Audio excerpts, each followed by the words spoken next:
Hi friends, are you noticing where I am? Outside, right? I'm out communing with nature. I was so inspired by Georgia Hurd and her book, Creatures of the Earth, Sea, and Sky, and I'm outside today, and you can do this too. Head out into nature. You just might be inspired to write a poem.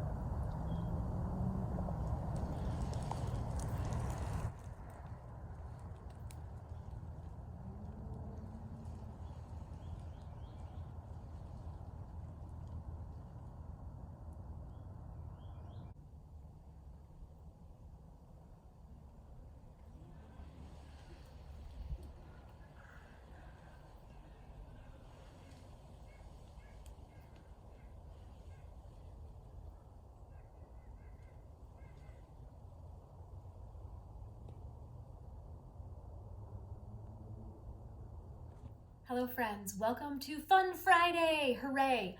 We are continuing our study of poetry, and today my inspiration is this book, Creatures of Earth, Sea, and Sky. It's by Georgia Hurd, and she's quite amazing. And as you read through this, it just gives me such a reverence for the natural world. I love to spend time outdoors, and so you're going to get a little glimpse of me out and about during this beautiful spring weather that's happening. And then we're going to be inspired by some Georgia Hurd poetry in which you can compose some poems. You're going to take a look at the natural world around you and be inspired to write. So my inspiration for poetry today was Creatures of Earth, Sea, and Sky. These are poems by Georgia Hurd, and the drawings inside are by Jennifer Owings Dewey. Please join me. I think you're going to love it. So I selected poems that I felt like I'm noticing some of these things in my neighborhood or around me.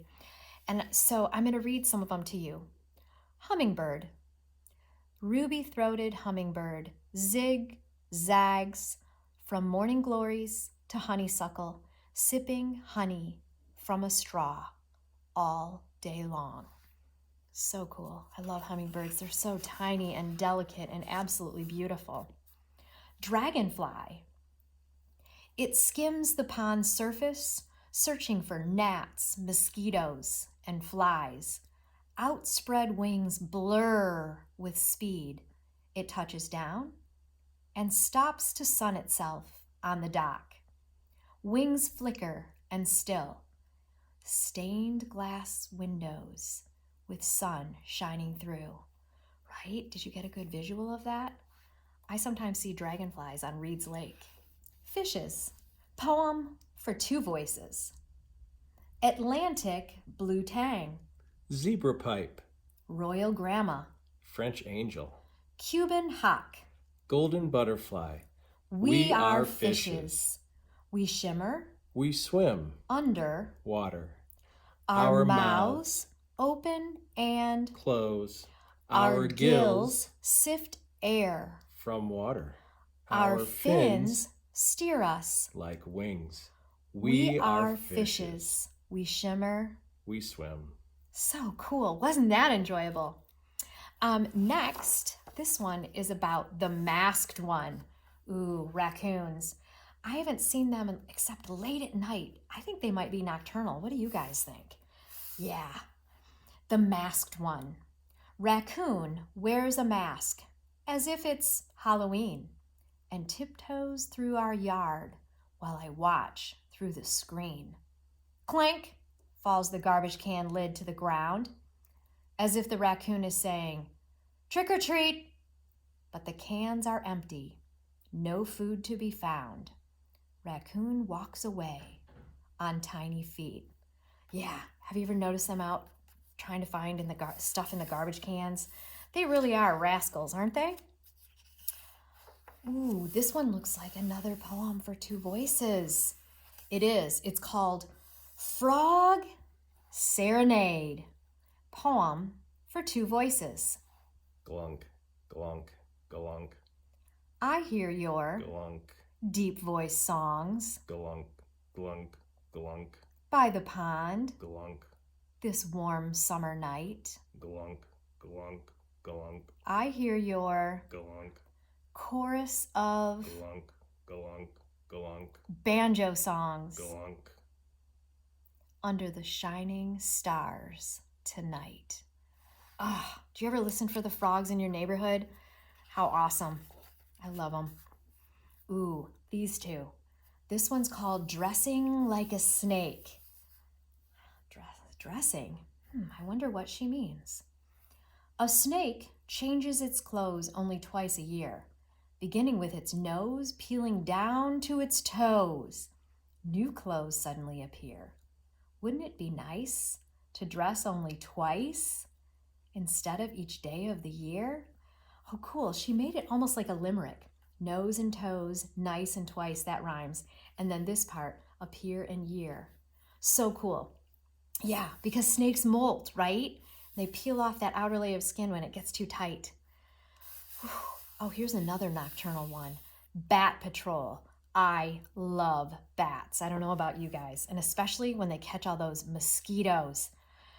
Quickly and quietly, the bat patrols the night, sending an invisible song, echoing like ripples on a pond, chasing moths around a streetlight. Quickly and quietly, the bat patrols the night.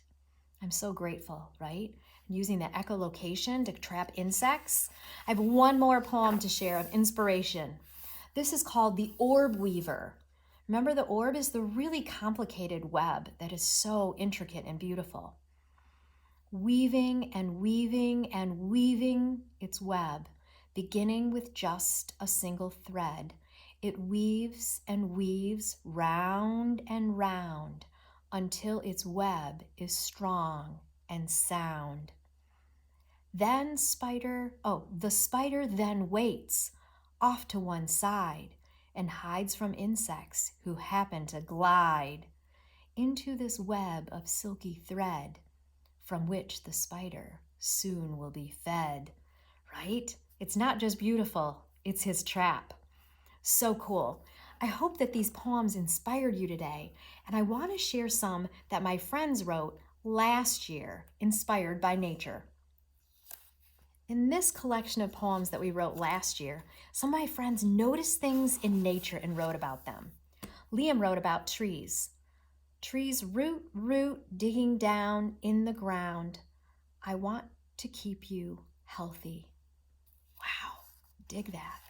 How about this one by Leland? The moon. The moon is a good, new, big circle, and I love a place, even if it is new or old. The moon, right? New moon when it disappears. Dig that. Amaya wrote about the sun.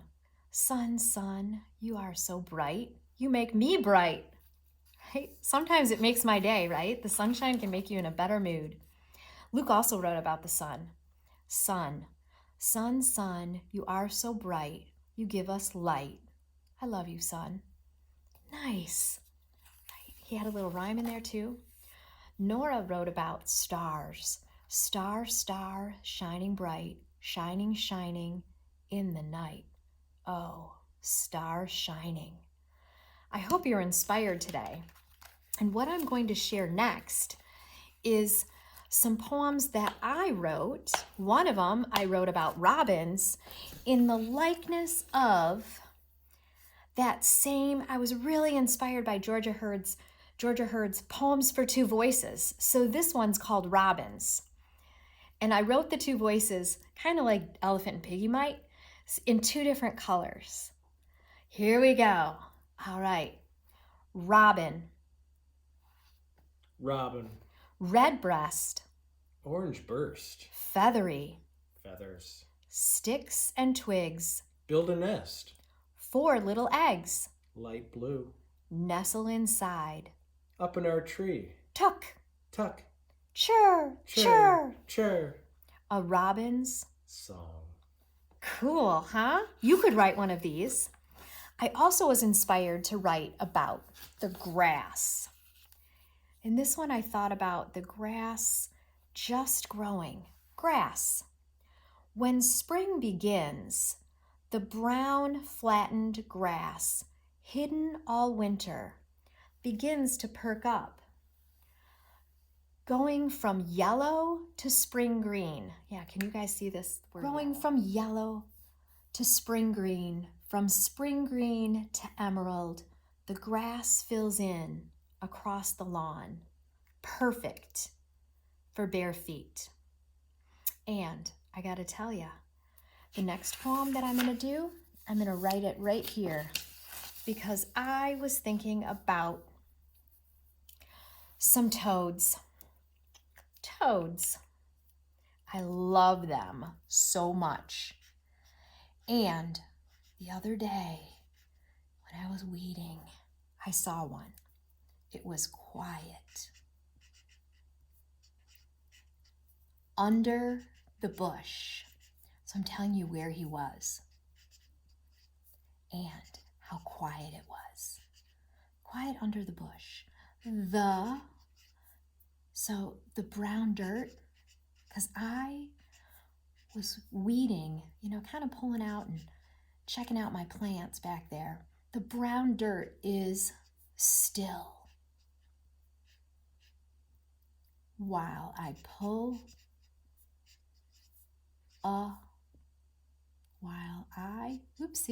I pull a weed. Yeah. While I pull a weed, he moved. I didn't know what it was.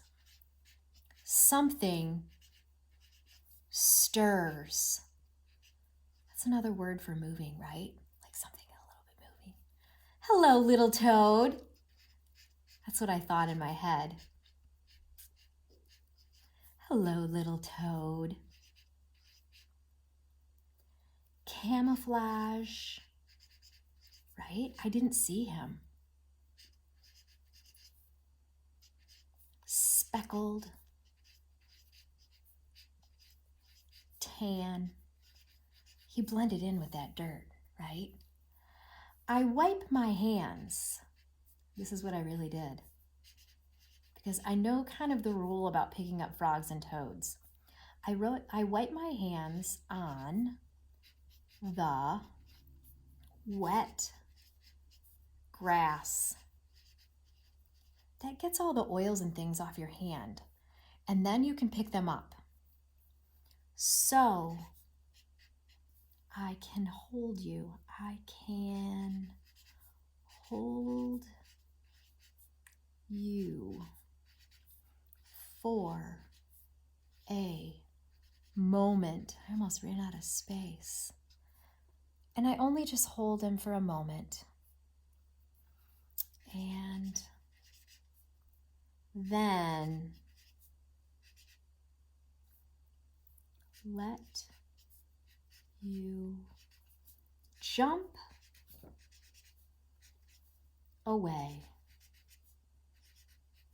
Yeah. Today, your invitation is to notice something in nature. Is it the sun, the moon, toads, leaves, frogs, birds, robins? What are you noticing? And write a poem about it.